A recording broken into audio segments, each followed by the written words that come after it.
বিতির সালাতে রুকুর পূর্বে দোয়া কুনুত পড়ার জন্য কি আল্লাহু আকবার বলে পুনরায় হাত তুলে হাত বাঁধতে হবে, নাকি হাত বাঁধা অবস্থাতেই তিলাওয়াত শেষে সরাসরি দোয়া কুনুত পড়ব? যদি আপনি রুকুর আগে করেন, রুকুর আগে কুনুত পড়েন, কুনুত পড়া ফরজ না, ওয়াজিব না। কুনুত পড়া ওয়াজিব না, কুনুত পড়া মুস্তাহাব। পড়লে সওয়াব, না পড়লেও বিতির হবে। বিতিরের জন্য কুনুত বাধ্যতামূলক না, কথা বুঝেন না? কুনুত পারেন না, কোনো সমস্যা নেই, বিতির করেন। বিতির মানে বেজড় করা। শেষ রাকাতে যদি আপনি কুনুত নাও করেন তাও সমস্যা নেই। তাহলে এমন একটা জিনিস নিয়ে মতভেদ করছেন যেটাতে সমস্যা নেই, খেয়াল করেন জিনিসটা। আগে দেখেন, সবসময় দেখবেন যে আমি যে জায়গাটা মতভেদ করছি এটা কতটুকু গুরুত্ব দেখুন। দ্বিতীয় হচ্ছে এটা কখন করা যায়। রাসূলুল্লাহ সাল্লাল্লাহু আলাইহি ওয়াসাল্লাম কখনো তিনি আগে করেছেন রুকুর, কখনো রুকুর পরে করেছেন। যেগুলি কুনুতে নাজেলা এগুলি তিনি রুকুর পরে করতেন, আর যেগুলি কুনুতে রাতে বা নিয়মিত সেগুলি তিনি রুকুর আগে করতেন, প্রমাণ বেশি পাওয়া যায়। তো আপনি যদি পরে করেন লাভ জায়েজ আছে, আগে করলেও জায়েজ আছে, কোনো সমস্যা নেই। পরে করলে তো আপনি অবস্থান পরিবর্তন করছেন, তাই না? আল্লাহু আকবার রব্বানা লাকাল হামদ বলেই উঠছেন। ইমাম সাহেব বলছে কি সামি আল্লাহু লিমান, আপনি কি বলছেন? রব্বানা লাকাল হামদ। একটা স্থান পরিবর্তন হয়েছে, কথা পরিবর্তন হয়েছে, তাই না? এটা তো সমস্যা হচ্ছে না। এখন আপনি হাত তুলে দোয়া করছেন, কিন্তু হাত তুলের দোয়াটার ব্যাপারে সলবে সালিন অনেক বর্ণনা আছে। এই বর্ণনাগুলি সালাফদের থেকে আসছে, রসুলের হাদিস হিসেবে আসে। এই জন্য সমস্যা হয়েছে, বুঝছেন তো? এই জন্য কেউ কেউ বলছে যে হাত তুলবে না, কিন্তু না, সালাফদের থেকে আসার কারণে সাহাবীদের আমলও আমাদের কাছে হুজ্জত, প্রমাণ। এই জন্য আমরা হাত তুলব, কথা বলছেন কিনা?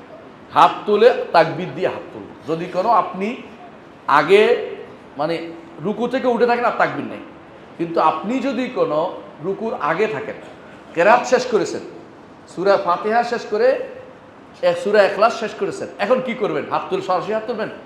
এখন তাকবীর দিবেন। এটা হাদিস, এটা সাব্যস্ত আছে।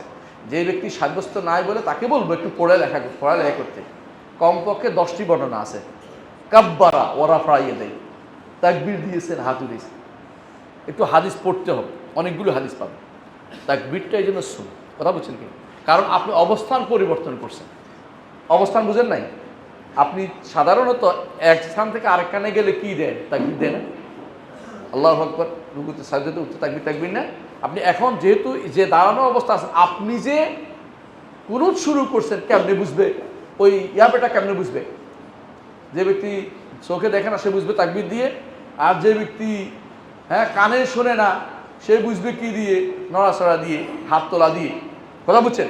তাহলে আপনার অবস্থান পরিবর্তনের জন্য শরীয়তে তাকবীর রাখছে।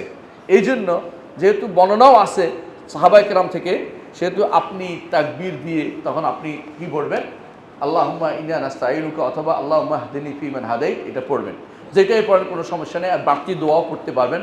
বানানো দোয়া পরিত্যাগ করবেন, বানানো দোয়া পড়বেন না দয়া করে। সালাতের ভিতরে বানানো দোয়া পড়বেন না। এমনি আপনি শেষ বৈঠকে পড়বেন, অথবা সেজদার মধ্যে আলাদা মাসালা, কিন্তু ওই ইয়ার মধ্যে তারাবির মধ্যে বানানো দোয়া, বিতির মধ্যে বানানো দোয়া পড়বেন না। নামাজের অবস্থা মুসল্লিরা আমিন বলবে কিনা?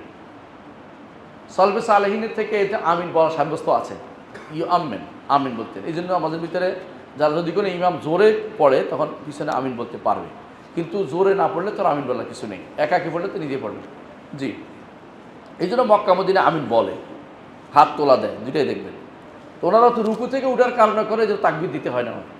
আমরা যারা রুকু থেকে আগে করি তখন তাকবীর দিবেন। এই জন্য যে অবস্থান পরিবর্তন বোঝানোর জন্য। এটা ফেকহি কথা, যে ব্যক্তি ফেক নাই তারাই বুঝবে না।